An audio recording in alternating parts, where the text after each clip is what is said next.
Morning students. आज के lecture में हम लोग स्ट्रेट लाइन का इक्वेशन लिखना सीखेंगे। तो देखिए कैसे स्ट्रेट लाइन का इक्वेशन लिखते हैं।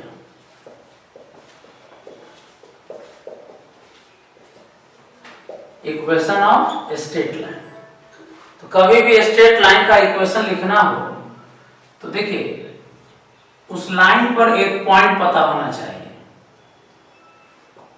और इस लाइन का डायरेक्शन रेशियो पता होना चाहिए।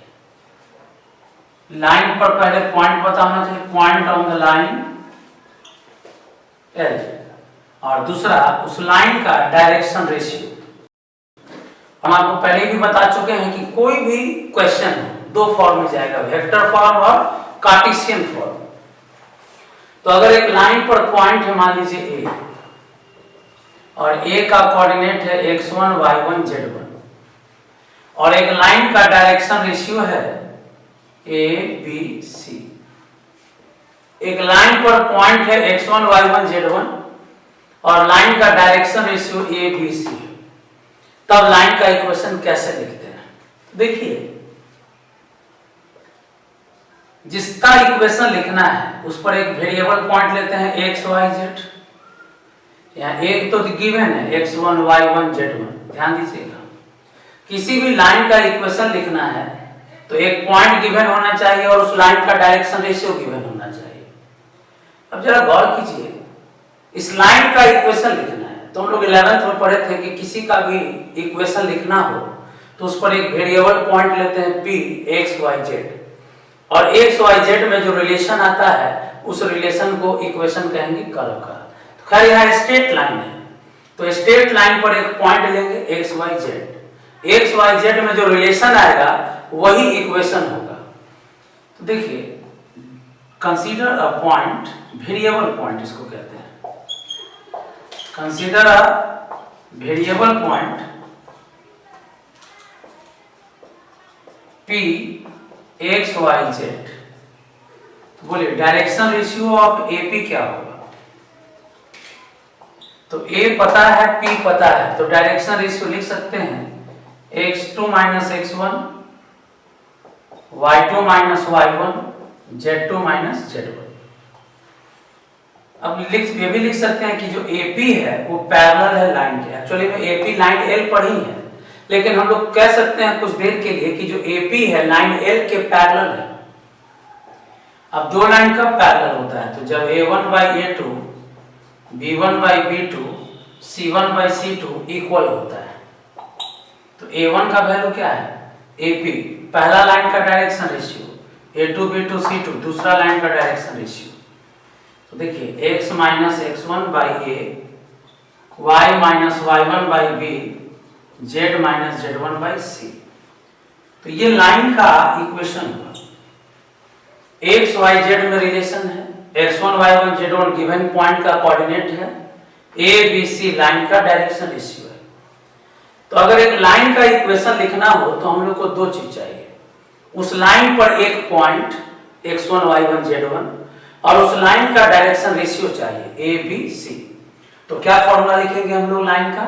x minus x1 by a, y minus y1 by b, z minus z1 by c। ऊपर में पॉइंट को घटा देना है और नीचे में लाइन का डायरेक्शन रेशियो लिखा है। तो ये लाइन का इक्वेशन है कार्टेशियन फॉर्म में, कार्टेशियन फॉर्म। अब आइए इसी लाइन के इक्वेशन को अब हम लोग वेक्टर में ले चलते हैं। तो देखिए वेक्टर में क्या करेंगे, इसी को हम लोग ऐसे लिखते हैं कि जैसे लाइन L का इक्वेशन है तो लाइन पर एक पॉइंट है A, तो अब पॉइंट का पोजीशन वेक्टर लेंगे। यहां लिखेंगे A क्या है? तो position vector of point A। तो बताइए A का कोऑर्डिनेट तो पता है x1 y1 z1, तो कोऑर्डिनेट से वेक्टर बना सकते हैं x1i y1 j z1 के, यानी कि पॉइंट को पोजीशन वेक्टर में कन्वर्ट कर लेंगे। अब आइए लाइन का डायरेक्शन रेशियो।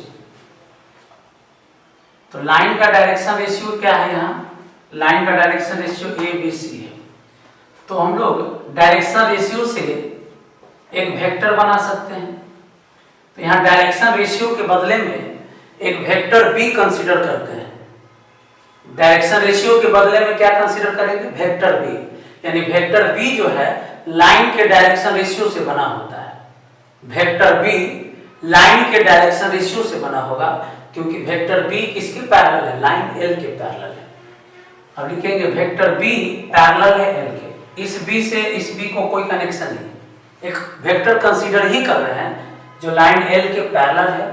लेकिन ध्यान रखिएगा कि ये वेक्टर किससे बना होगा, डायरेक्शन रेशियो से। आपको पढ़ा चुके हैं, यूनिट वेक्टर डायरेक्शन कोसाइन से बना होता है और वेक्टर डायरेक्शन रेशियो से बना होता है।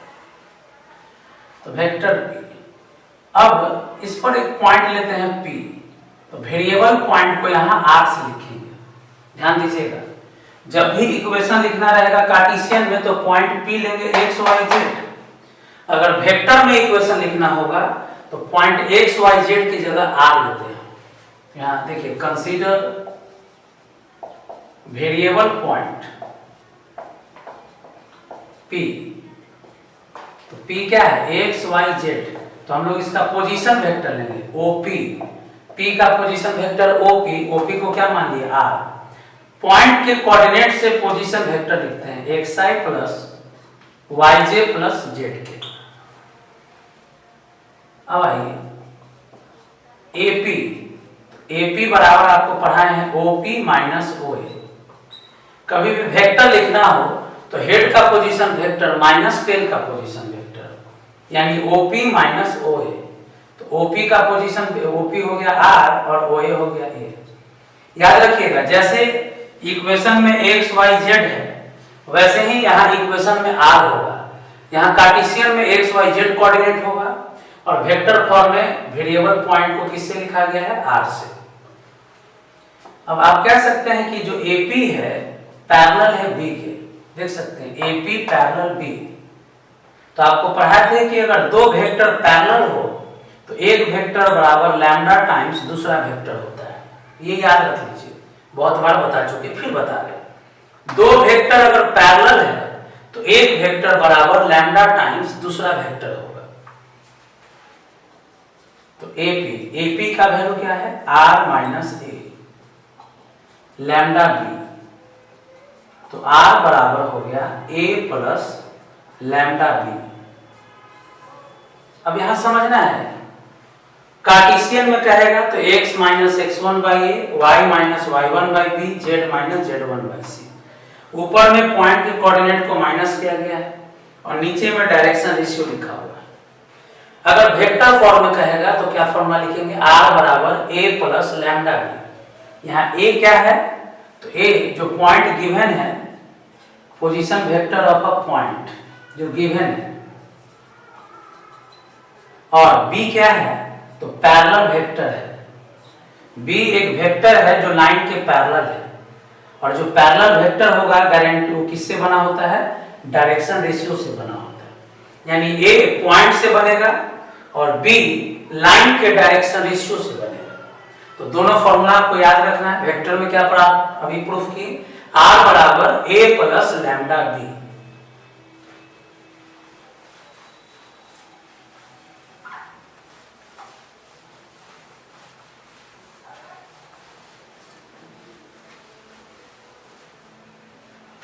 अब देखिए इस पर क्वेश्चन, कोई भी क्वेश्चन हो आप दोनों फॉर्म को समझने का कोशिश कीजिएगा।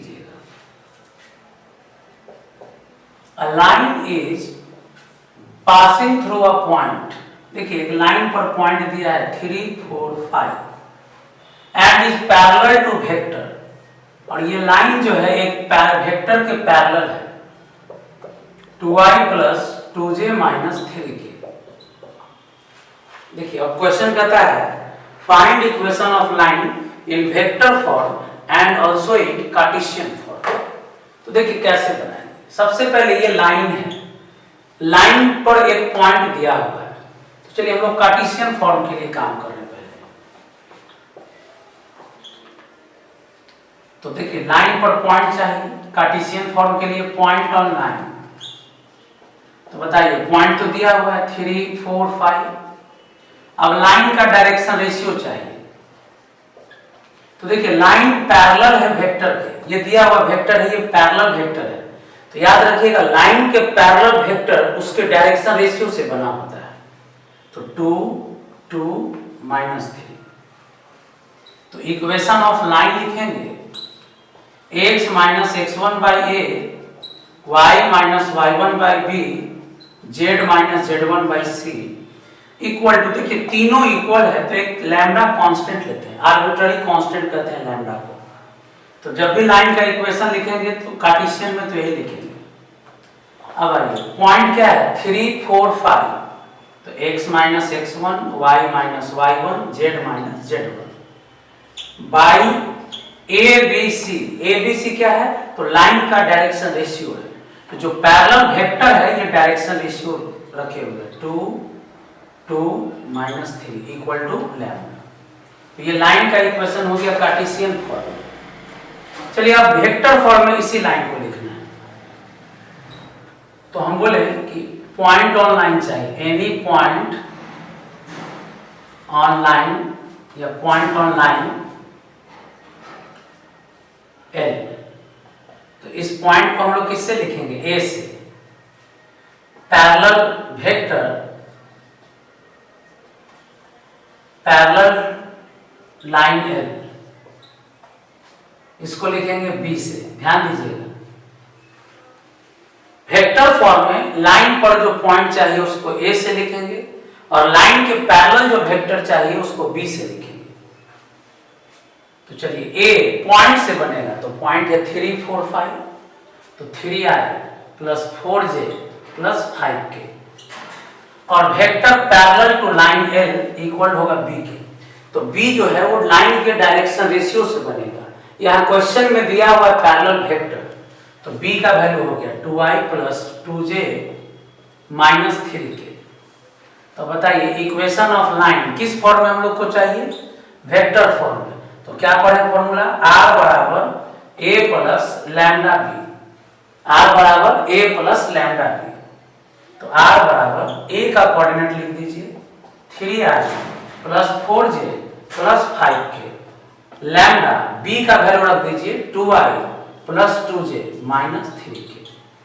तो ये याद रखना है कि पहला वेक्टर जो है ये पॉइंट से है और दूसरा वेक्टर जो है पैरेलल वेक्टर वो लाइन के डायरेक्शन रेशियो से बना होता है। पहला वेक्टर पॉइंट से बना होता है और दूसरा वेक्टर लाइन के डायरेक्शन रेशियो से है, पैरेलल वेक्टर भी कहते हैं इसको। तो कैसे पॉइंट और पैरेलल वेक्टर की मदद से कार्टेशियन में इक्वेशन लिखते हैं और वेक्टर में इक्वेशन लिखते हैं। एकदम बेसिक क्वेश्चन है, इसको एकदम बढ़िया से समझ लेना है, दोनों इक्वेशन को याद कर लेना है।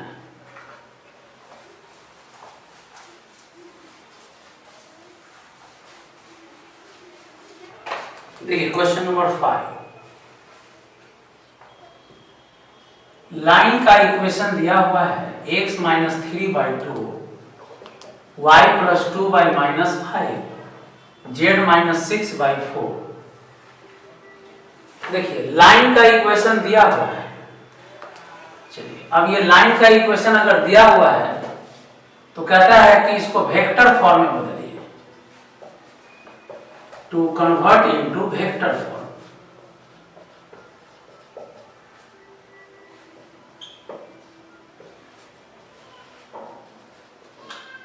देखिए ये कार्टेशियन फॉर्म है और बदलना किस में है, वेक्टर फॉर्म।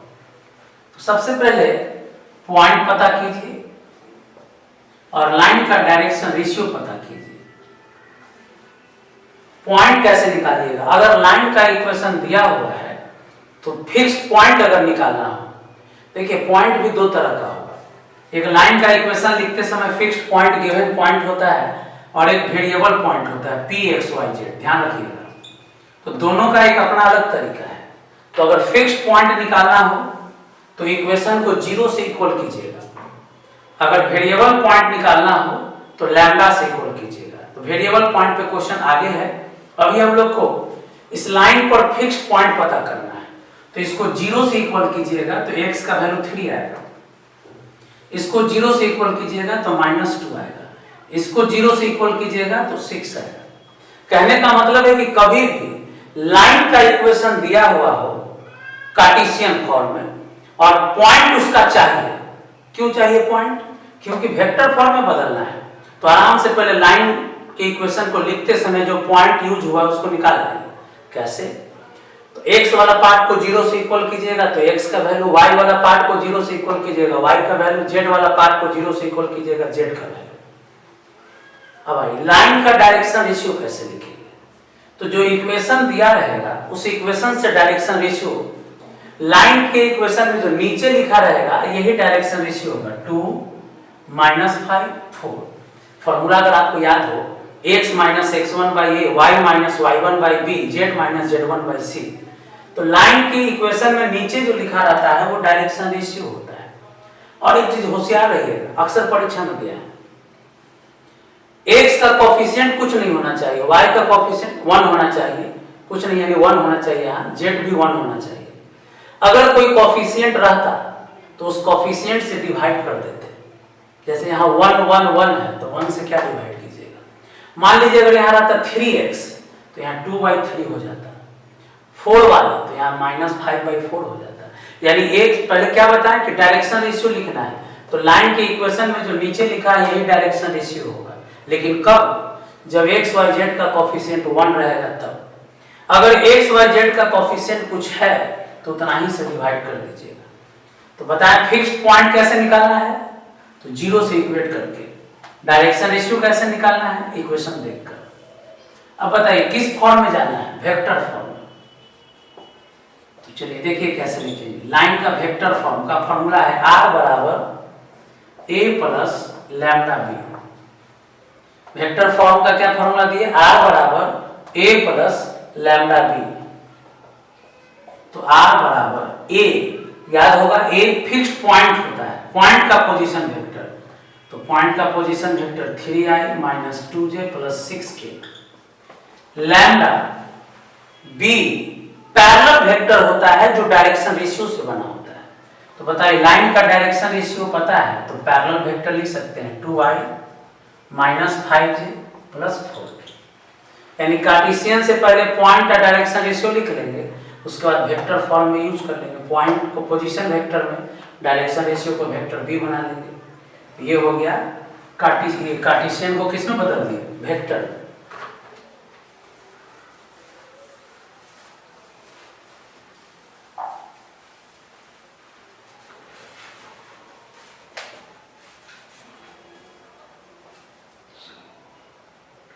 एक और देखिए, 3x प्लस 1 है, 6y माइनस 2 है, 1 माइनस z है। ये लाइन का इक्वेशन दिया हुआ है, कहता है कि वेक्टर में बदलिए। To convert into vector form, बताएं कि पहले दो चीज निकाल लीजिए, एक फिक्स्ड पॉइंट और डायरेक्शन रेशियो। कैसे निकलेगा? तो देखिए फिक्स्ड पॉइंट निकालने के लिए बोले हैं कि तीनों जो इक्वल है उसको 0 से कंपेयर कीजिए। अगर इसको 0 से इक्वेट करेंगे तो -1/3, इसको 0 से इक्वेट करेंगे तो +1/3, अगर इसको 0 से इक्वेट करेंगे तो 1 आएगा। पॉइंट निकालना सिखा है, fixed point, not variable point. Variable point p x y z होता है, लेकिन यहाँ फिक्स्ड पॉइंट जो लेते हैं, x को 0 से इक्वल किए, y को 0 से इक्वल किए, z को 0 से इक्वल किए। अब डायरेक्शन रेशियो, तो बताइए लाइन के इक्वेशन के नीचे में डायरेक्शन रेशियो लिखा रहता है, तो यहाँ 1 1 1 है, लेकिन बताए थे कि कोफिशिएंट से डिवाइड कर दीजिएगा, तो 1/3 1/6 -1। ध्यान दीजिएगा z का कोफिशिएंट -1 है, तो डायरेक्शन रेशियो ये भी लिख सकते हैं। लेकिन देखिए डायरेक्शन रेशियो है, एक रेशियो को रिप्रेजेंट करता है, तो आप रेशियो को चाहिएगा तो इंटीजर बना सकते हैं। कैसे? तो जो एलसीएम होगा उतना ही से तीनों में मल्टीप्लाई कर दीजिएगा। लाइन सुनिएगा, जो एलसीएम होगा तीनों में मल्टीप्लाई कर दीजिएगा। अगर हम 6 से मल्टीप्लाई करते हैं तो यहाँ 2 आ जाएगा, यहाँ 1 आ जाएगा और यहाँ -6 आ जाएगा। 6 से तीनों में मल्टीप्लाई कर दीजिए, तो देखिए ये भी डायरेक्शन रेशियो है, ये भी है। आपका मन करे 3 से मल्टीप्लाई कर दीजिए, जो नया नंबर मिलेगा वो भी डायरेक्शन रेशियो। तो जनरली डायरेक्शन रेशियो अगर फ्रैक्शन में हो तो इंटीजर में बदल लेते हैं। अब पॉइंट पता है, डायरेक्शन रेशियो पता है, तो वेक्टर फॉर्म पढ़ाए हैं। क्या पढ़ाए? वेक्टर फॉर्म r बराबर ए प्लस लैम्डा बी, आर बराबर ए प्लस लैम्डा बी। तो बताइए ए क्या है? पॉइंट। तो पॉइंट को पोजीशन वेक्टर में बदल लीजिए। लैम्डा बी, बी क्या है? डायरेक्शन रेशियो है, तो 2i प्लस 1j माइनस 6। याद होना चाहिए वेक्टर बी पैरेलल वेक्टर होता है जो डायरेक्शन रेशियो से बना होता है।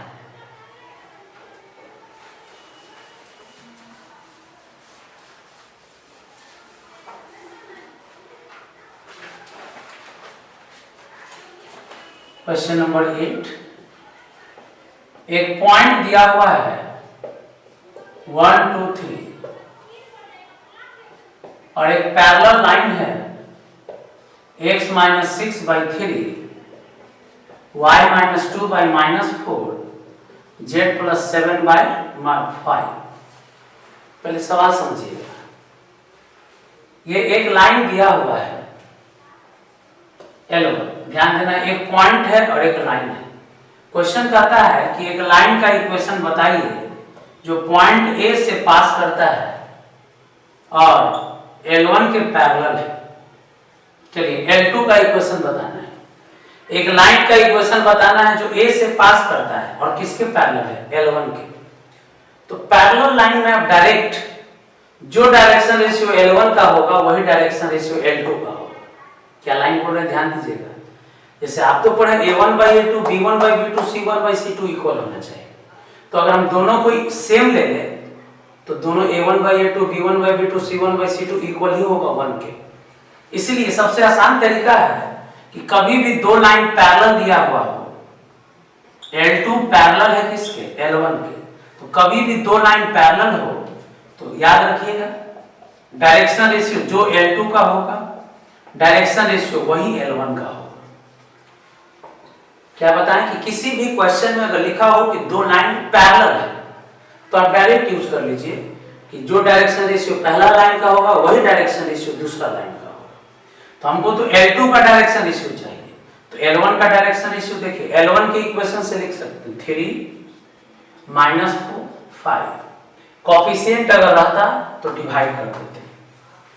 तो देखिए जो पहला लाइन का डायरेक्शन रेशियो है वही दूसरा लाइन का डायरेक्शन रेशियो लिए। क्यों? क्योंकि दोनों लाइन पैरेलल है। अब हम लोग को L2 का इक्वेशन लिखना है तो L2 का डायरेक्शन रेशियो चाहिए और पॉइंट L2 का ही चाहिए।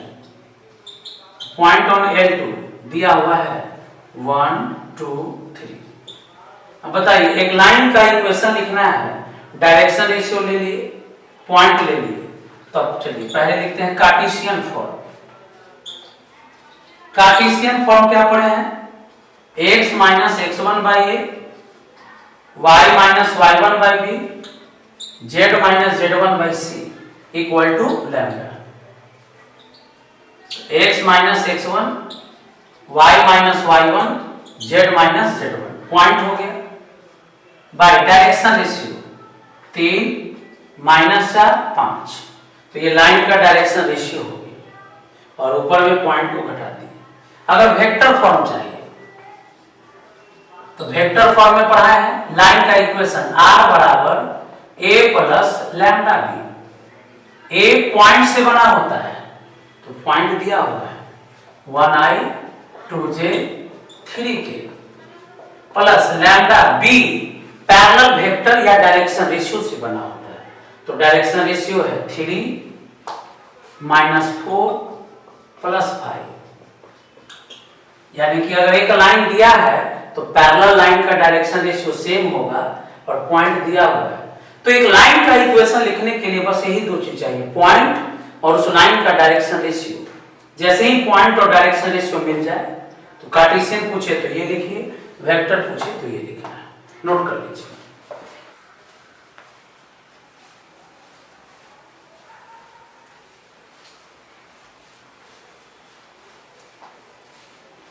अब देखिए पैरेलल लाइन का इक्वेशन लिखना सीखे। अब देखिए परपेंडिकुलर लाइन का इक्वेशन कैसे लिखते हैं और इंपॉर्टेंट भी होगा। Question number 10,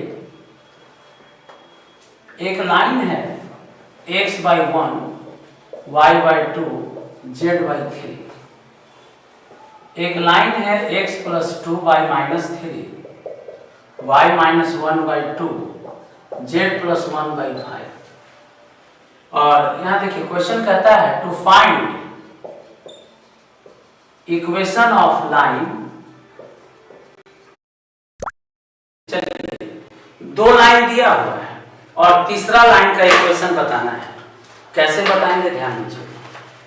to find equation of line L3 perpendicular to L1 and also perpendicular to L2 and L3 is passing through। देखिए L3 कहां से पास कर रहा है, तो L3 is passing through -1 3 -2। अब देखिए क्वेश्चन क्या कहा।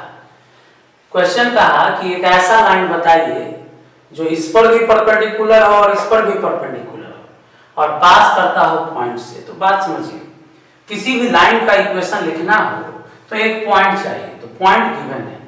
डायरेक्शन रेशियो चाहिए, डायरेक्शन रेशियो नहीं दिया हुआ, तो पैरेलल लाइन में बताएं कि डायरेक्शन रेशियो सेम ले लेते हैं। लेकिन अब सिखाएंगे कि कैसे परपेंडिकुलर लाइन का डायरेक्शन रेशियो लिखेंगे। ध्यान दीजिएगा, late direction ratio of L3।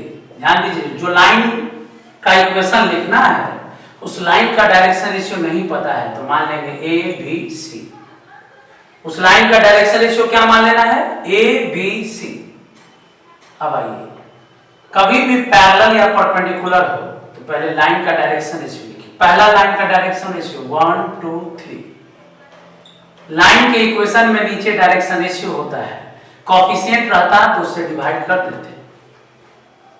Direction ratio of L2, second line का direction ratio -3 2 5। x y z का कोएफिशिएंट से डिवाइड कर दीजिए, नहीं है तो छोड़ दीजिए। सिंस क्वेश्चन कहा कि L3 परपेंडिकुलर है L1 पर और L3 परपेंडिकुलर है L2 पर, जो लाइन चाहिए वो दोनों पे परपेंडिकुलर है। तो परपेंडिकुलर लाइन का कंडीशन अगर आपको याद हो, A1 A2 plus B1 B2 plus C1 C2 0 होता है। दो लाइन परपेंडिकुलर कब होता है, ध्यान दीजिएगा, जब A1 A2 plus B1 B2 plus C1 C2 0 होता है। कंडीशन पढ़ाए थे, यानी डायरेक्शन रेशियो को मल्टीप्लाई करके जोड़ने पर 0 आ जाएगा। तो L1 पे परपेंडिकुलर है, तो ये हो गया L3 और ये हो गया L1। तो A1 A2 B1 B2 C1 C2 0, यानी 1A plus 2B plus 3C equal to 0। L3 L2 पर भी परपेंडिकुलर है, तो ये हो गया L3 और ये हो गया L2। तो L3 L2 पे परपेंडिकुलर है, तो A1 A2 B1 B2 C1 C2 equal to 0। अब दो इक्वेशन है बताए थे और 3 वेरिएबल है। देखिए, 3 वेरिएबल का अगर दो इक्वेशन 0 के इक्वल हो तो इसको डायरेक्ट सॉल्व करने का तरीका ध्यान रखिएगा। 3 वेरिएबल है, निकालना है और दोनों इक्वेशन किसके बराबर है, 0 के। तो क्रॉस मल्टीप्लिकेशन मेथड देखिए, A by B by C by. कभी भी 3 वेरिएबल में दो 0 के इक्वल हो दोनों इक्वेशन, तो क्रॉस मल्टीप्लिकेशन मेथड से ABC निकल सकता है रेशियो। देखिए कैसे, तो A को छुपाए, A का लिखना है तो A को छुपाइए, तो 2 2 3 5।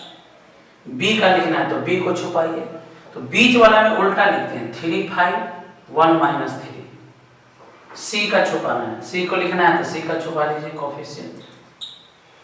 तो देखिए, जिससे एंड होता है उसी से स्टार्ट होता है, जिससे एंड होता है उसी से स्टार्ट होता है। खाली याद रखना बीच वाला में उल्टा लिखते हैं।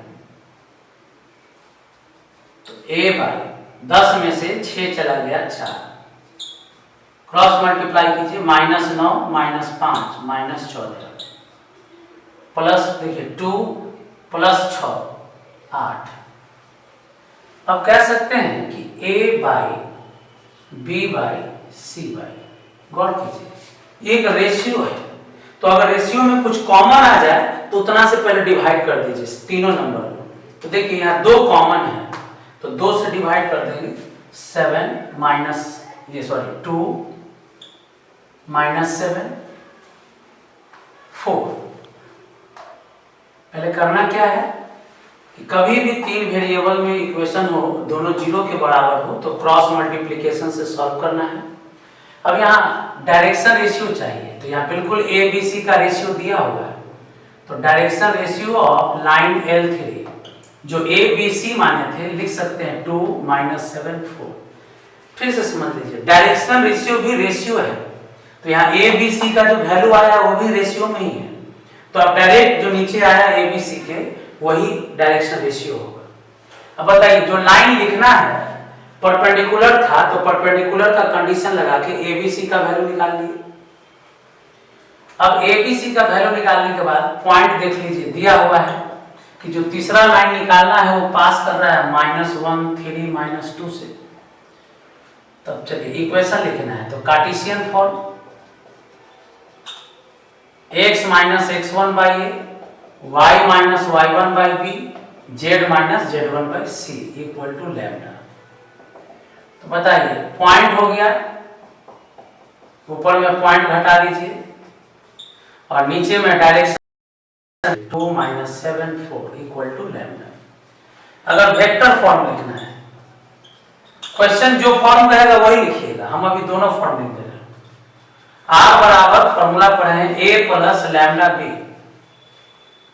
तो R बराबर a + λb। a हो गया पॉइंट, तो -i + 3j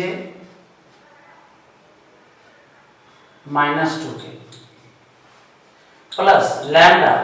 b हो गया लाइन के पैरेलल वेक्टर या डायरेक्शन रेशियो से बना वेक्टर, तो b डायरेक्शन रेशियो से बना होता है 2i - 7j + 4k। तो लाइन का ये हमने सिखा दिया आपको, पैरेलल में सेम डायरेक्शन रेशियो ले लेते हैं, लेकिन परपेंडिकुलर में डायरेक्शन रेशियो दो इक्वेशन की मदद से निकालते हैं।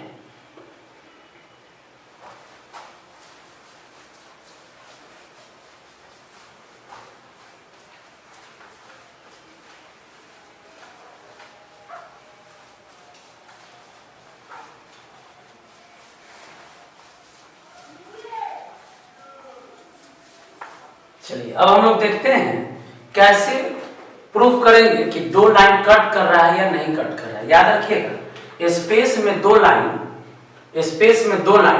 एक दूसरे को कट नहीं भी कर सकता है। 2 डायमेंशन में था कि या तो पैरेलल होगा या तो कट करेगा, लेकिन स्पेस में लाइन एगो नीचे से पास कर जाएगा और एक लाइन ऊपर से पास कर जाएगा, दोनों लाइन कट नहीं भी कर सकता है। लेकिन अगर दोनों लाइन कट करता है, जरूर एक लाइन कॉमन पॉइंट होगा दोनों का। तो अभी हम लोग इसी पे वर्क करेंगे कि कैसे चेक करेंगे कि दो लाइन कट कर रहा है या नहीं कट कर रहा है। क्वेश्चन नंबर 12, 13, 14 तीनों एक जैसा है। एक लाइन है x - 4/1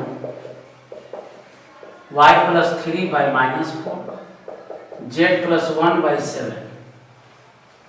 एक लाइन है x - 1/2 z + 10/8। अब देखिए दो लाइन है और यहां तो खैर क्वेश्चन कहता है कि प्रूव कीजिए L1 and L2 are intersecting line. कभी कहेगा प्रूव कीजिए L1 and L2 are not intersecting lines. तो देखिए दोनों का प्रोसेस सेम है। एक लाइन के इक्वेशन को लैम्डा से कंपेयर करेंगे और एक लाइन के इक्वेशन को म्यू से। कोई भी वेरिएबल हो सकती है, आर्बिट्ररी कांस्टेंट हो सकता है, p q m n lambda mu जो मन करे, u भी ले सकते हैं। अब आइए हम लोग को दिखाना है कि L1 L2 कट कर रहा है। तो अगर L1 L2 कट कर रहा है तो बोलिए दोनों पे एक पॉइंट मिलना चाहिए। जो पॉइंट L1 पे है वही पॉइंट अगर L2 पर मिल जाए, यानी L1 L2 का कॉमन पॉइंट दिखा दें तो प्रूव हो जाएगा कि L1 L2 कट किया। अगर हम ये दिखा दें कि L1 L2 पे कॉमन पॉइंट नहीं है तो इसका मतलब प्रूव हो जाएगा कि नहीं कट करेगा। तो कैसे, ध्यान दीजिएगा, एनी पॉइंट ऑन L1, इस पॉइंट को P मान लीजिए, एनी पॉइंट ऑन L2, इस पॉइंट को Q मान लीजिए। ध्यान दीजिएगा, लाइन पर दो तरह का पॉइंट होता है, एक फिक्स्ड पॉइंट जिसके मदद से इक्वेशन लिखा जाता है, और एक कहीं भी पॉइंट लेते हैं P x y z तो वेरिएबल पॉइंट होता है। तो फिक्स्ड पॉइंट निकालने का तरीका सिखाते हैं कि इसको जीरो से इक्वल कीजिएगा। फिक्स्ड पॉइंट निकालने के लिए क्या बताते हैं, जीरो से इक्वल कीजिएगा, लेकिन यहां लिखे एनी पॉइंट, अगर कोई भी पॉइंट को रिप्रेजेंट करना हो तब उसको लैम्डा से कंपेयर कीजिएगा। कैसे?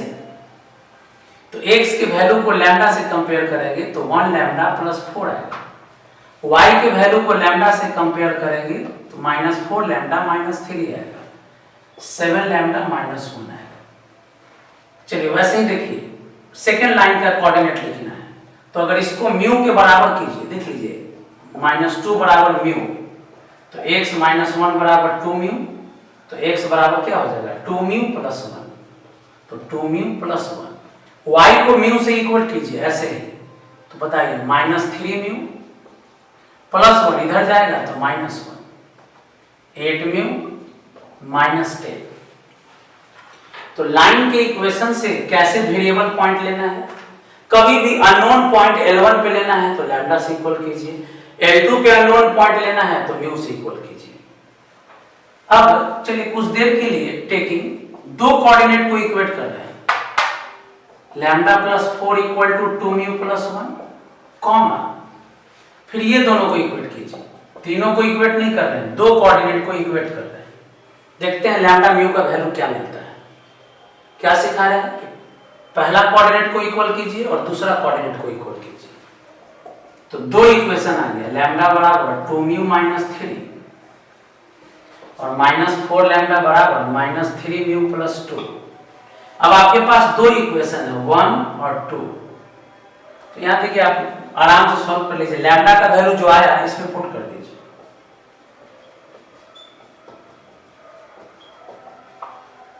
तो 8 म्यू प्लस 12 प्लस 2 -5 म्यू बराबर -10, तो म्यू का वैल्यू आ गया 2।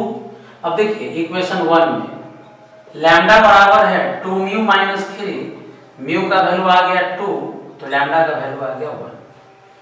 तो के क्या है अभी तक, एक अननोन पॉइंट L1 पे लिए हैं, एक अननोन पॉइंट L2 पे लिए हैं, लैम्डा और म्यू से कंपेयर करके। अब हम दो कोऑर्डिनेट को इक्वेट किए, तो लैम्डा और म्यू दो वेरिएबल अननोन कांस्टेंट था, दोनों का वैल्यू निकाल लिए। अब देखते हैं इस वैल्यू के लिए P और Q का वैल्यू क्या होता है। तो बताइए लैम्डा इक्वल टू 1 लेंगे तो P का कोऑर्डिनेट क्या हो जाएगा, गौर कीजिएगा, P में लैम्डा की जगह 1 डालेंगे, डालिए 1 प्लस 4 5 हो जाएगा, -4 -3 -7, 1 डालेंगे तो 7 -1 6, यानी हो गया 5 -7 6। अब म्यू का वैल्यू 2 आया है, देख सकते हैं म्यू का वैल्यू 2 आया, तो Q लिखिए। अब आइए Q का कोऑर्डिनेट, तो म्यू की जगह 2 डालिए, तो 2 2 जा 4 प्लस 1 5, कॉमा म्यू की जगह -2 डालिए, तो -3 2 जा 6 -1 -7, म्यू की जगह 2 डालिए तो 8 दूना 16 -10 6। अब देखिए P है L1 पे, Q है L2 पे, दो को इक्वेट किए और लैम्डा म्यू का जो वैल्यू मिला, जैसे ही P और Q पे डाले दोनों मैच कर गए, तो we get a common point, we get a common point of L1 and L2 which is 5 -7 6। देख सकते हैं P L1 पे है, Q L2 पे है, लेकिन दोनों का वैल्यू मैच कर गया, यानी कि जो पॉइंट L1 पे है वही पॉइंट L2 पे है, यानी L1 L2 पे कॉमन पॉइंट मिल गया। L1 L2 पे अगर कॉमन पॉइंट मिल गया तो कॉमन पॉइंट कब पॉसिबल है, जब दोनों लाइन एक दूसरे को कट करेगा। Therefore L1 and L2 are intersecting line। L1 L2 कैसा लाइन है, intersecting lines, and point of intersection, बताइए पॉइंट ऑफ इंटरसेक्शन, जो पॉइंट आया है कॉमन पॉइंट, यही क्या हो गया, पॉइंट ऑफ इंटरसेक्शन हो गया। तो कभी भी दो लाइन का इक्वेशन दे और कहता हो कि प्रूफ कीजिए इंटरसेक्टिंग लाइन है, एक पॉइंट L1 लीजिए L1 पे और एक पॉइंट L2 पे, दो को इक्वल करके जो लैम्डा म्यू का वैल्यू आया उसके लिए P और Q पॉइंट निकालिए, दोनों अगर मैच कर गया, तीनों कोऑर्डिनेट मैच कर गया, यानी कि जो पॉइंट L1 पे है वही पॉइंट L2 पर है, तो कॉमन पॉइंट मिल गया, तो कहेंगे L1 L2 कट किया।